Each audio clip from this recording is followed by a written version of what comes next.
Eu gosto muito desse texto de Gálatas capítulo 5, versículo 14 e 15, porque ele diz assim, como é que vocês, parafraseando o texto, como é que vocês se dizem crentes, servos de Deus, e vocês vivem se devorando uns aos outros? Ele diz, ora, o maior de todos os mandamentos é o amor, amem uns aos outros. Como é que vocês vivem se devorando? Tipo, Paulo está escrevendo à igreja, aí eu volto a dizer, não é para o mundo, gente, esses textos aqui não é para o mundo, não.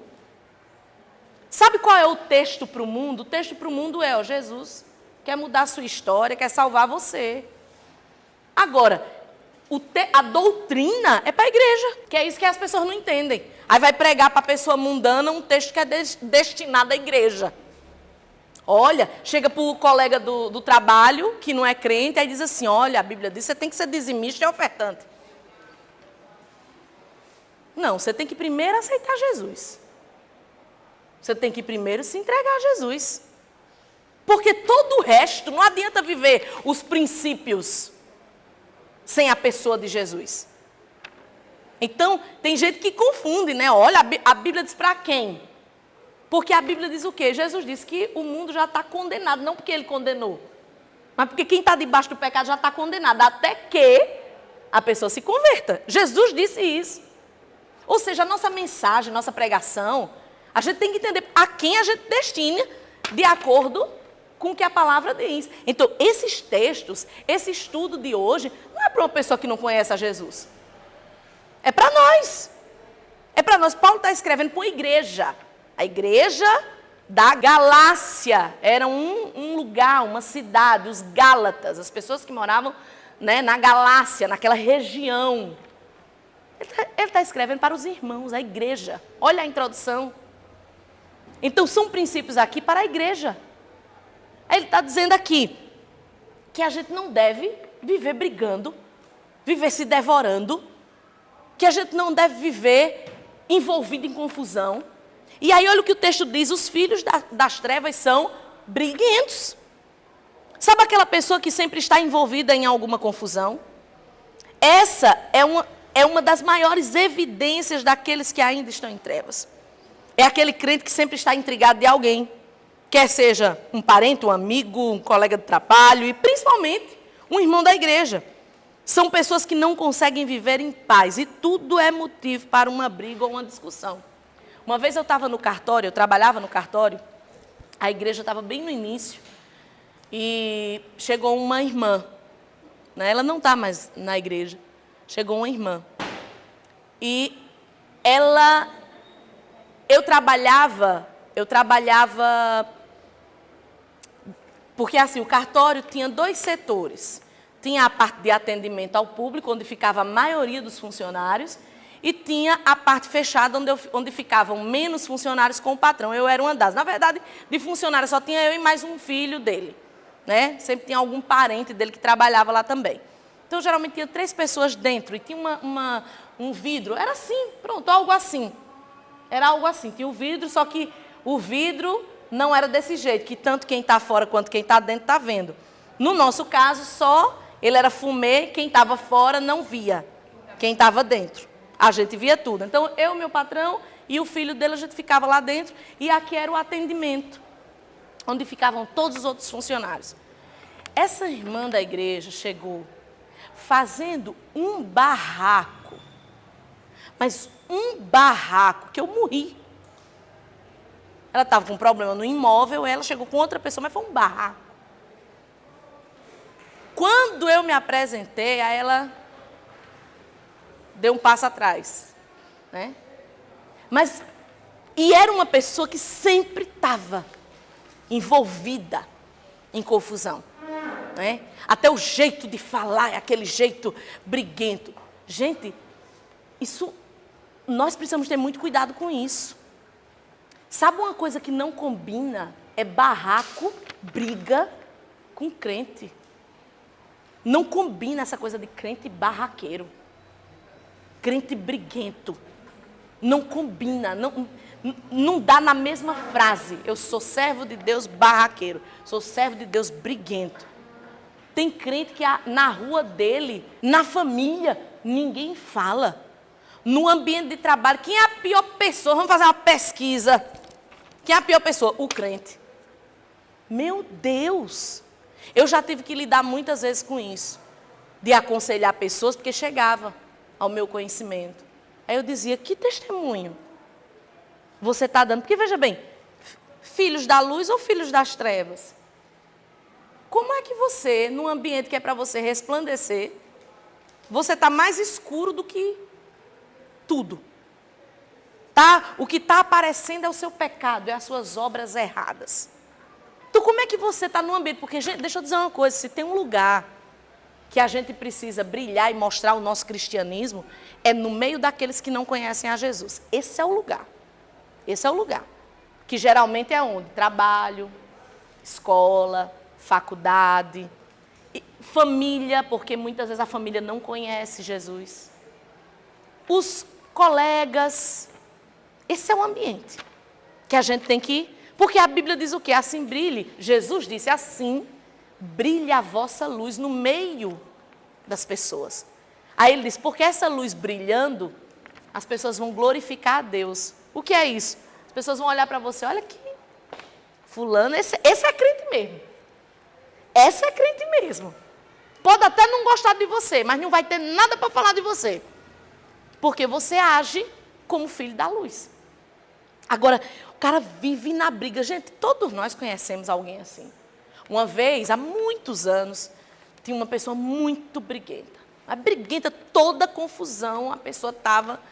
Aí eu chamei para aconselhar, eu disse, olha, ou você muda esse seu jeito, essa sua maneira, esse seu temperamento, ou um dia você vai passar vergonha. Minha gente, não foi meses assim. Foi muito rápido, a pessoa me procurou e disse assim, levei um tapa na cara no meio da rua. Aí eu disse, por quê? Porque você planta isso. Diga, ó, que vergonha. Todo mundo viu. Na rua mais movimentada da cidade. Levou um tapa na cara. Olha que vergonha. Por quê? Porque quem está envolvido em confusão, em briga, sempre vai passar vergonha. Uma hora ou outra vai passar vergonha.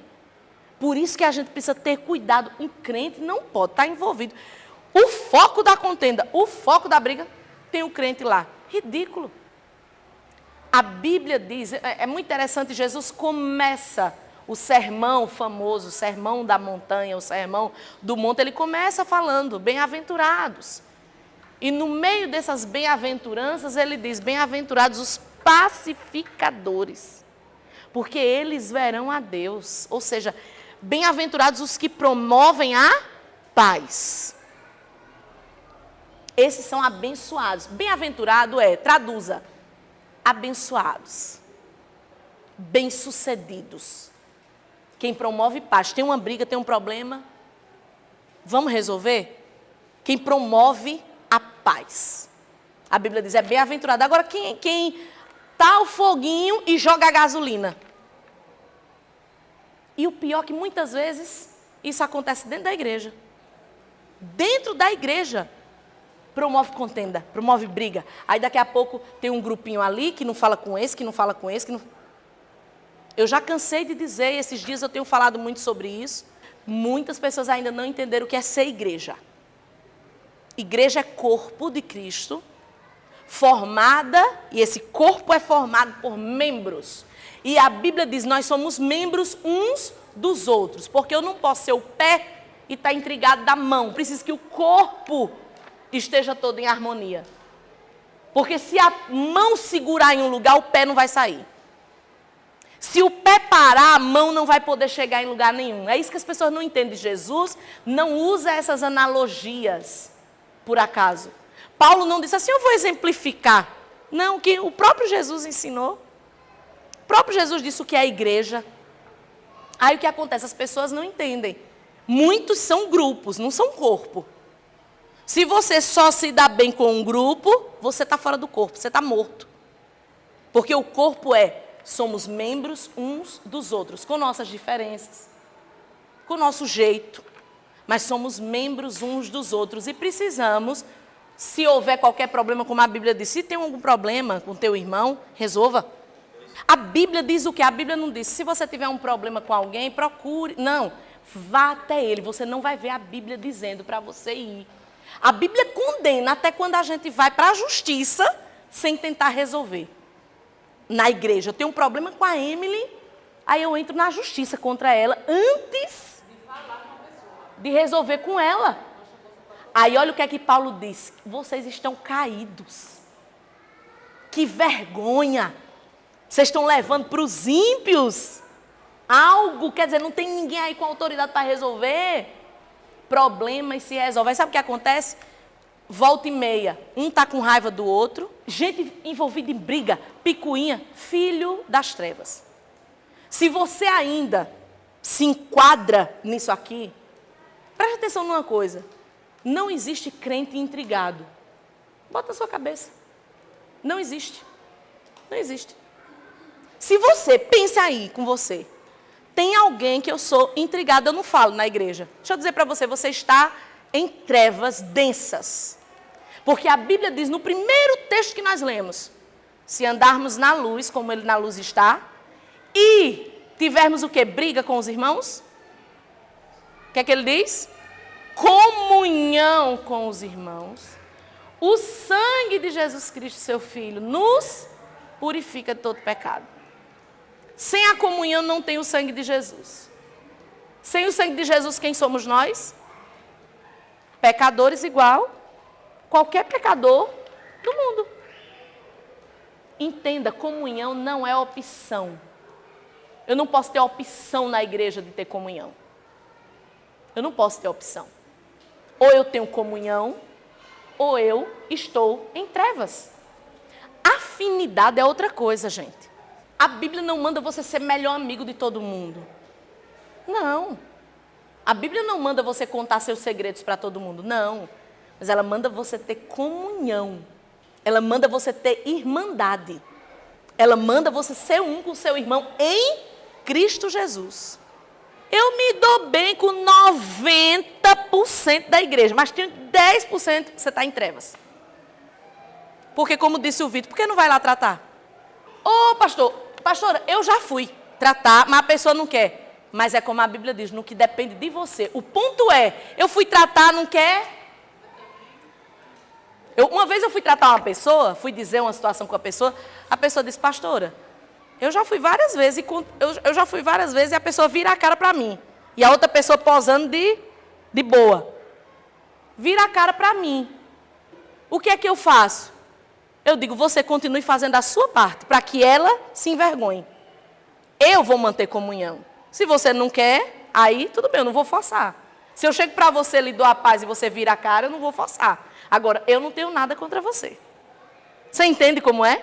Você não pode ser guiado pela reação de ninguém, não. A sua reação não pode me dominar, a minha reação não pode me dominar. Foi mal educado comigo, eu vou ser mal educado. Oxi, então você é conduzido pelos outros. Você gritou comigo, aí eu vou, fale mais baixo. É barraqueiro, vai falar a palavra, eu vou falar 10. Não, porque eu sou crente. Eu sou crente. Então é o seguinte, você vai ficar sozinho. A Bíblia diz que é para a pessoa se envergonhar mesmo. Agora, a pessoa não fala, vira a cara, eu também vou. Virar a cara, você está sendo igual. Você entende isso? Não tem comunhão, está em trevas. Ponto. Ah, mas é que aquela pessoa, você já foi lá resolver? Não. Qual é a sua atitude com a pessoa? Ah, eu não falo, está em trevas. Porque tem que resolver. A Bíblia de Jesus disse, é para resolver enquanto está no caminho. A gente está no caminho. Para resolver ali. Porque senão ó, o céu fica de bronze. Fica de bronze. Aí é por isso, e eu sempre digo isso com o pastor, a gente sempre conversa, eu digo, amor, às vezes eu estou atendendo alguém no gabinete pastoral, a pessoa está passando por uma luta, um problema, e eu fico, na hora que eu estou atendendo, eu fico, Deus, o que será que está acontecendo com essa pessoa? Será que é uma provação? Porque eu fico sempre, o meu coração sempre eu vou tratar como uma provação. Eu não vou meter o dedo na cara da pessoa e dizer, isso aqui é pecado, não sei o quê. Não, o meu coração sempre vai pender para o lado de é uma aprovação. Vamos tratar como uma provação. Mas eu fico questionando. E aí o Senhor revela de alguma forma. Aí diz, você está entendendo? Na verdade a pessoa está passando por isso porque plantou. Porque tem pecado oculto. Que às vezes, o que é pecado oculto, gente? É aquilo que ninguém vê.